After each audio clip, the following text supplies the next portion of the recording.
If you're thinking about buying an iPhone Air, this might be your one and only shot, as recent rumors have suggested that it's quite possible we don't see a Generation 2, or if we do, it could at least be delayed until 2027. Now, for the record, I absolutely love the iPhone Air, and while it's not a perfect phone, it's one of the best new quote-unquote form factors / design of an iPhone that has been released in a long time.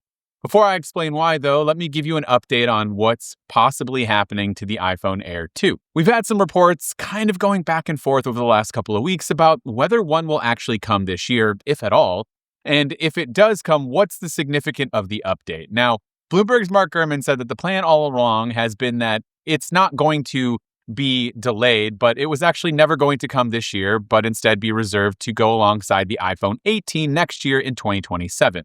With that said, rumors are swirling on whether the upgrade's just going to be a minor chip bump and then so long iPhone Air, or potentially a more significant one with a second camera being added alongside a vapor chamber cooling system and a potential larger battery capacity. I personally would love to see Apple keep iterating on this form factor because I do really believe that this is a great device. And over the last 4 months or so, I've really been loving this fresh take on the iPhone. So let's start with what I do like right now. And of course, the new design is definitely a major part of why I like it so much. Every time I pick it up, I'm reminded that big phones don't need to be super bulky and heavy. This phone, as the name suggests, feels like air. It's super lightweight and thin. And even though it is much bigger than the iPhone 17 Pro, at least how it feels in the hand and the screen real estate, it doesn't come with the added bulk or weight. So I have no issues with it being a bit bigger in the hand. The iPhone Air has a 6.6-inch OLED display, which puts it right between the standard and the Pro Max sizes. But it weighs only about 165 grams. That is noticeably lighter than both the iPhone 17 Pro and the 17 Pro Max, and it's only around 5.5 millimeters thick. On paper, that might not sound wild, but in the hand, it is immediately obvious. Everyone that I've ever given this phone to kind of hold or try out, this is something that they always comment on. This is one of those phones, again, where the second you pick it up, your brain kind of does a double take because it just shouldn't feel this thin and this light being this big. Now, if you do end up getting a new iPhone Air, or really any iPhone for that matter, whether it be the 17, the 17 Pro, 17 Pro Max, etc., you should definitely protect that investment with a new case from today's sponsor, dbrand. Remember the dbrand Ghost case? The #1 selling iPhone case nationwide at a Best Buy near you? Yeah, that one. Well, dbrand is back with its new Ghost Case 2.0, and it's basically everything people liked about the original, just improved. The whole idea here about the dbrand Ghost Case is simple. You get real protection without covering up your phone and that really nice look, and especially with the design of the iPhone 17 Air, that's important. Ghost Case 2.0 is ultra thin, super clean, and feels like there's barely anything on your phone at all. It's about 1.8 millimeters thin, but it still reinforces the corners for that drop protection. One of the biggest upgrades is that this case is guaranteed to never yellow, not resists yellowing, like never yellow. In fact, dbrand says you will die before this case yellows. And if it ever does, dbrand will replace it, so no questions asked. It also has an anti-scratch coating, so everyday scuffs and micro scratches are way less of an issue compared to other typical clear cases. You'll still get strong MagSafe support with a full magnetic array inside the case, and so chargers, wallets, and car mounts snap on solidly every single time. Buttons are extra clicky on the sides. I hate mushy buttons, and they have a subtle matte grip to them, and it just feels really well thought out in the hand. Ghost Case 2.0 is also now available for those cosmic orange owners and deep blue iPhone owners. You have it now to be able to color match to Apple's stock finishes, so it actually looks like it belongs with your iPhone. So if you want protection that stays invisible and doesn't ruin the design of your iPhone, Ghost Case 2.0 is absolutely worth checking out. Thanks dbrand for sponsoring this video. Battery life has honestly been better than I expected. This is the smallest battery capacity of the entire new iPhone 17 lineup, and I think that number scared a lot of people off early on. In real world use though, it's been totally fine for me. I mean, I can get through a full day of normal usage. My usage looks like social media, using my camera, YouTube, messaging, navigation, and CarPlay. All of that is covered throughout a normal day. I'm almost constantly near a charger, however, so I do have the peace of mind and I'm not worried about charging at all times. But when I'm traveling or I know I'm going to be out all day, I do actually bring Apple's first-party MagSafe battery for the iPhone Air. That combo works really well, and it helps offset heavier travel days without completely ruining the lightweight feel that makes this iPhone special in the first place.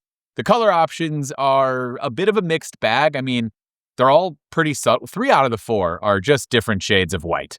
Let's just be honest. And then you have the black version, which I think really stands out. I think it all looks nice. They all look really good. This is the blue one. It kind of just looks like white in most cases. And then I have the cloud white, which I also really like. But I mean, I've been mostly using the blue model. And again, in most lighting scenarios, it just looks white. It is clean, it is minimal, however, and it definitely fits the whole Air aesthetics and vibe pretty well. Another underrated thing here is the back glass. This has kind of been on some of the standard iPhones for years now. I love the frosted texture. It feels great in the hand. It resists fingerprints really well, and it just makes the phone feel more premium without it being super slippery.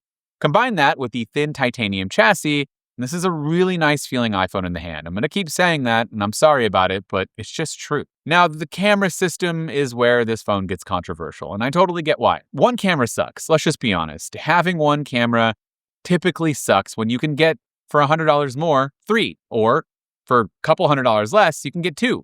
Personally, I would absolutely prefer at least one more lens, and I'm a firm team telephoto person.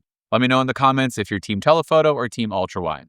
That said, I can manage with just one camera, and the fact that this sensor is amazing is another good thing. It is the same main sensor that you get across the rest of the lineup, so photo and video quality are going to be excellent. For my needs, it has been more than enough most of the time. But I completely understand why this is a deal breaker for some people. Do I hope that Apple does a second generation with more cameras? Of course, I'd love 3 of them. That's probably not going to happen. Will it be an ultra-wide instead of telephoto? Probably yes, because that's what Apple has done in the past. The standard iPhone right now has regular and ultra-wide. That's probably what we're going to get if we get 2 cameras. Another drawback is that this speaker, well, there's only one. And yeah, I mean, that's fine for me because when I'm using the speaker, I'm in a quiet environment, typically laying on the couch watching some YouTube videos or whatever, and it's fine for me. It gets plenty loud for music if you're in a quiet environment and podcasts, but if you're somebody who listens to it and there's a lot of things going on, maybe you're in the shower and you like to have your phone set off to the side and listen to music or podcasts, it might not be enough for you. And so a second speaker, while isn't a huge must-have for me, it might be for you. I typically only listen to, like I said, watch videos and maybe some music, but it's usually quiet, or I'll pop in AirPods. So just wanted to keep that in mind. The biggest gripe for me, though, and I think for a lot of people, is the price. This phone starts at $999, and I just don't get that because I understand what Apple's trying to do here. I mean, you're getting a near pro-level iPhone with extremely premium materials, build quality, etc., titanium chassis, excellent display. All the phones have ProMotion, but you do get that on here. The A19 Pro chip is still exclusive to the Pro models, but you also get it on here, even though it's slightly bent down. It's just a really tough sell because the standard iPhone, which is arguably the best iPhone for the money, is $799. And for roughly $100 more than the Air, you can get a Pro iPhone with more cameras, more features, a really great design. That's just really hard to kind of put it in perspective as to why you should get the iPhone at $999 in between those two, when you can go down and get more, or you can go up slightly and get more. So yeah, I genuinely love the iPhone Air. I think the design is refreshing. The weight and thinness is fantastic. And using it every day feels different in a really good way. But it's also a phone that has some compromises where the price point is the biggest compromise, and you're just kind of seeing what's the value for this. And so if Apple does stick with this and iterates on it and gives you more, then maybe that price point is okay. But if they don't, they need to drop the price, and I can see sales going up. But as of right now, I totally understand why the other phones in the lineup are cannibalizing its sales. I have never seen anyone use an iPhone Air in the wild. I'm not saying it doesn't exist, but poor sales are poor sales for a reason. And that's a shame because this phone is so good. So let me know in the comments down below. If you're an iPhone Air user, do you love it? I feel like most people do. But if you're not an iPhone Air user, why did you not get one, or what's holding you back? Let me know in those comments down below. This has been Dan with MacRumors. Thanks so much for watching, and I look forward to seeing you around in the next video.